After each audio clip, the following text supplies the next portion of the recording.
Hi, I'm Julie, painter and DIY enthusiast. I love combining both skill sets when I make my own frames. In this video I'm going to show you how I tackled my most ambitious frame to date. It's quite large and it has an asymmetrical lower edge, which was a real design challenge for me. I've made things like this in the past, but I've had issues getting my angles square.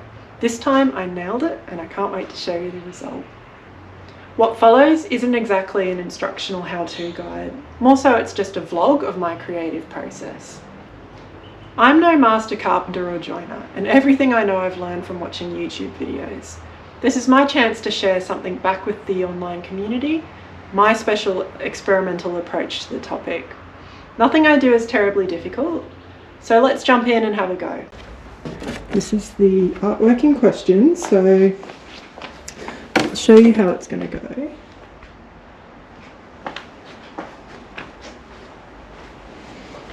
Again, it's all on found board, so I really like just working with what I can find. I'm going to align the top edge, but you can see that the bottom edge is going to be a little bit characterful, which I have done a few times before in my work. I just love, why does it have to be regular? Okay, so, and these will be mounted up to the same height, so they're flush, but you can see that we're going to have a pretty wacky bottom edge here. Thankfully just right angles. So that'll be the next big job to tackle, and that's what I'm going to be clearing the bench off and moving on to next. So here we are in the workshop, and I just wanted to quickly check on something I started yesterday. This should also give you a little bit of an idea of the look I'm going for. I've used reclaimed timber, which is old fence palings that I've stripped down on the bandsaw. I'm going for quite a deep edge to the frame, and you can see here that it's probably about 6 centimeters deep. I still have to paint the inside of this frame, and I also need to finish the internal framework that will help me mount this in a float frame fashion. So I'm going to get onto that, clear the decks, and we'll move on to the asymmetrical frame next. Now I'm going to prepare a few more shelf frame components, which are like this. Make like an L-shaped piece. This will be where my painting sits on. This is the outer edge of the board. Again, we've got a little bit of character going on there. This one's been drying overnight, glued together. They start out as these strips, which I ripped down on the bandsaw. 2 pieces make an L shape.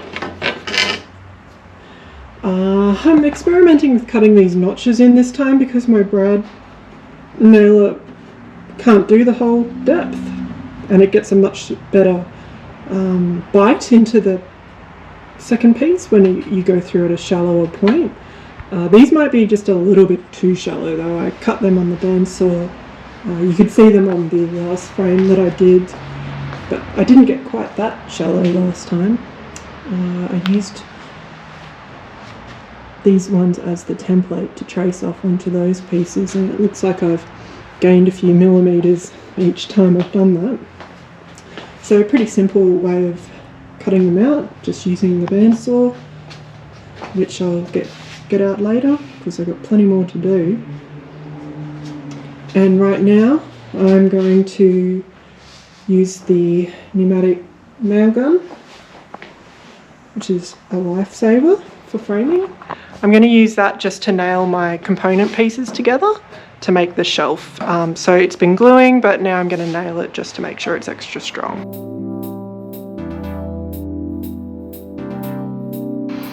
Okay, so I'm back here with my weirdly shaped painting that I'm framing at the moment, and I'll show you what I'm up to. So I've made a series of cuts, wider cuts, and I'm working towards an irregular bottom edge. So everything's been going fairly straightforward, but I have made a couple of blues along the way, namely cutting my angles the wrong way.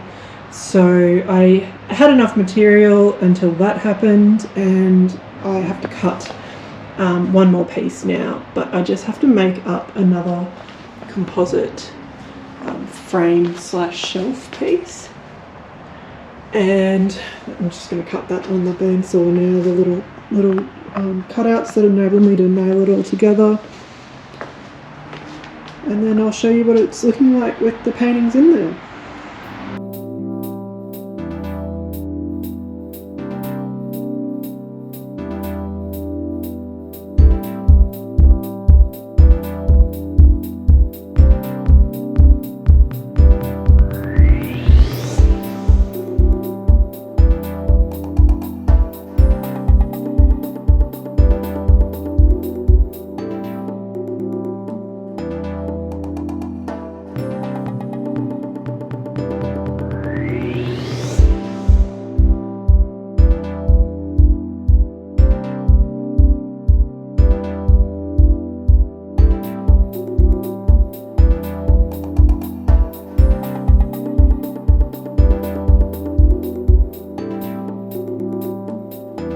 Well, I'm back again and I'm about to test out the work I did yesterday, which was putting together my asymmetrical frame.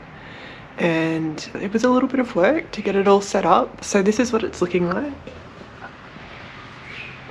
The frame has this unusual irregular edge at the bottom that fits the panels that I used to make the painting on. It's a big panorama, and I like to work with found salvaged boards, and rather than force them into a shape, I let them dictate the shape to me. I find that's one of the nice things about framing.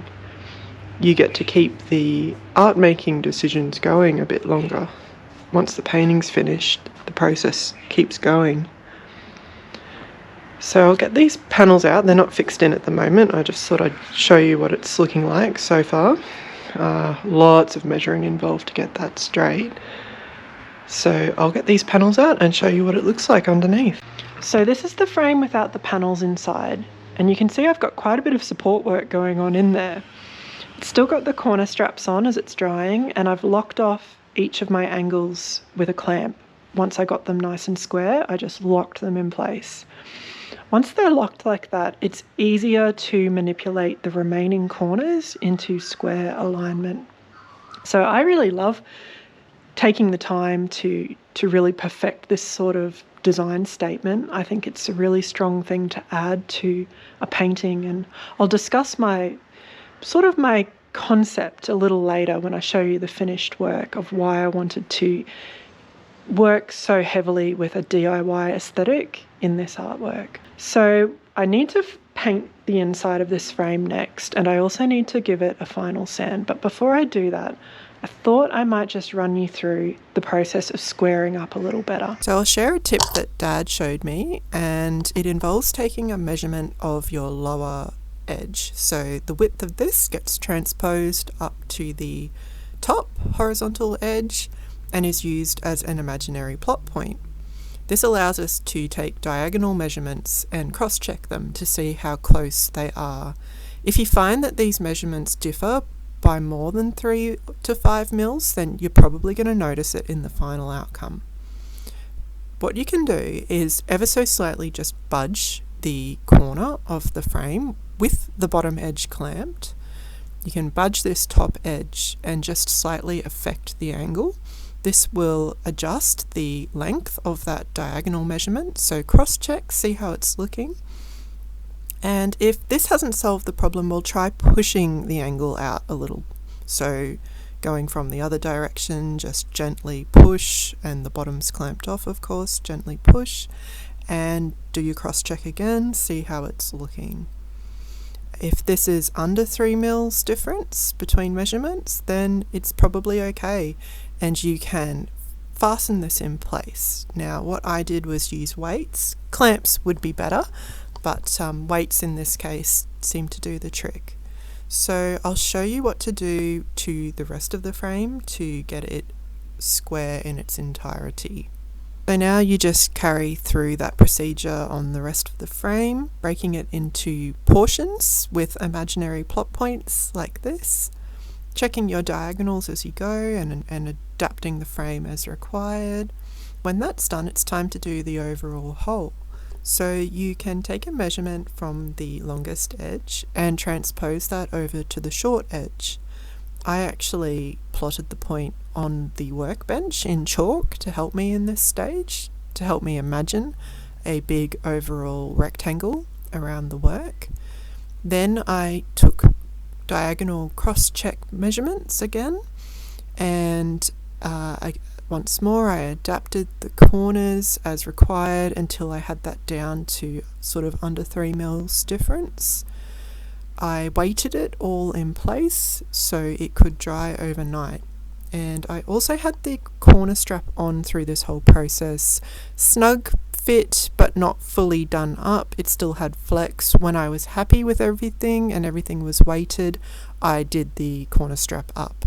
So here I am painting the inside of the frame. I'm just giving it a coat of watered down burnt umber paint. This will homogenize everything and it'll help make for really crisp shadow lines once I float mount my panels into this work. So I need to sand the outer edge of this frame, and I also need to insert the inner framework to float the panels on. Once I've done that, I'm going to glue the panels in position, weigh them down with books, and let it dry overnight. While that's happening, while that's drying, I'll show you behind the scenes of a bit more frame making in the workshop. Here I am making a different type of frame. This one uses reclaimed tree stakes, which I've laminated together. So I'm showing you this because it basically gives you an overview of the way I cut and measure my pieces. The process is the same, whether it's a big frame or a small frame. I just go piece by piece, measuring off the 45-degree angle that needs to be cut. So this is basically the same process I use for every frame I make. Next, I'm going to use the corner strap to get all this aligned. The corner strap is absolutely indispensable. Now, I like to clear out my glue squeeze out immediately. I hate having to clean it up later, so I always wipe it off as I go.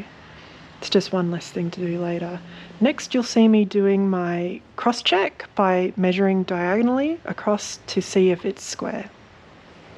So now it's time to make the internal framework, and this just allows me to float my panel a couple of mils lower than the outer frame. It gives a nice flush finish, I find. And I always over-engineer this stage because I really don't want anything to come apart when I have to transport these paintings. I'm often in transit with these and I don't want to worry about things breaking or coming apart in that process. So I do go quite heavy-handed with this stage. So next we're going to check out how that asymmetrical painting is looking under the books. It's time to take them off and do a reveal. So now I'm just going to lift all these books off and we'll have a look. I really like that shadow gap. Now let's check out the back of the painting before we see it on the wall. Here's a look at the back of the frame, and I think it's really important to show all facets of a project, not just the beautiful bits that work, but also the flawed bits and the back end bits that aren't really meant to be seen. That's where all the important information is as far as I'm concerned. So you can see here that I've added extra screws that help secure the internal framework in place. I've mentioned that these are salvage boards, so each one is actually a different thickness, and that meant that the internal framework had to be a bespoke affair for each one. So for example, this board, it being thicker, doesn't require as high of an internal framework compared with this board, which is thin. And again here. So I did this so that the finished effect is that the boards sit at a flush height, and I think it turned out pretty effectively. I can show you that once I get it up on the wall. So one thing to point out is that the notches for the most part did work. It was fine, and the internal framework hides where they are pretty well, except in the case down here where the notch was, here's another one, the notch was indeed too deep. As I mentioned earlier, I had sort of cut that notch too deep, and the result is that when this is up on the wall, unfortunately you can see light through the gap. So I had to retrofit these plywood little panels on. I'm probably going to have to add one here just to be sure. And yeah, I just thought I'd show you that because it's nice to show the failings as well as the successes. Here we are with the finished work hung up and under some nice lighting down in our little makeshift gallery space at home. I'm really happy with how this has turned out. It was a grand experiment and it really did test my skills. I'm very pleased with the chunky angles and the deep edge. I think it looks great. I'm glad that I didn't oversand this. It's still got some patina and a bit of a rustic sort of finish, which I think suits the subject matter really well. So I was really motivated to implement DIY so much in this painting because it depicts a scene of the homestead that my grandfather built at our rural property. So he actually installed this workers' cabin himself. He set up all the utilities and infrastructure. It's off the grid, so it's all rain tanks, generator and septic system.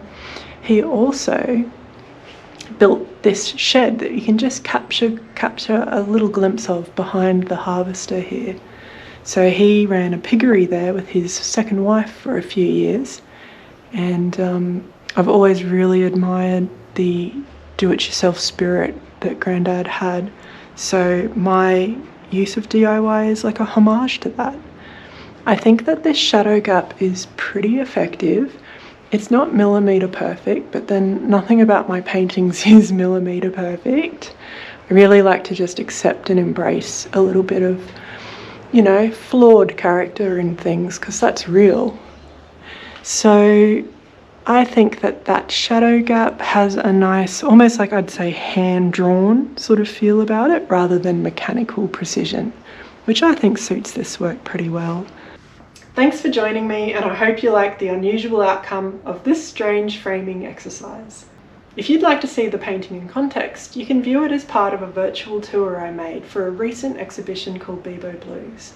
I've put a link in the description below. And before you go, if you enjoyed this content, then consider subscribing, because I have a lot more in the works and I'd really love to share future DIY ideas with you. See you next time.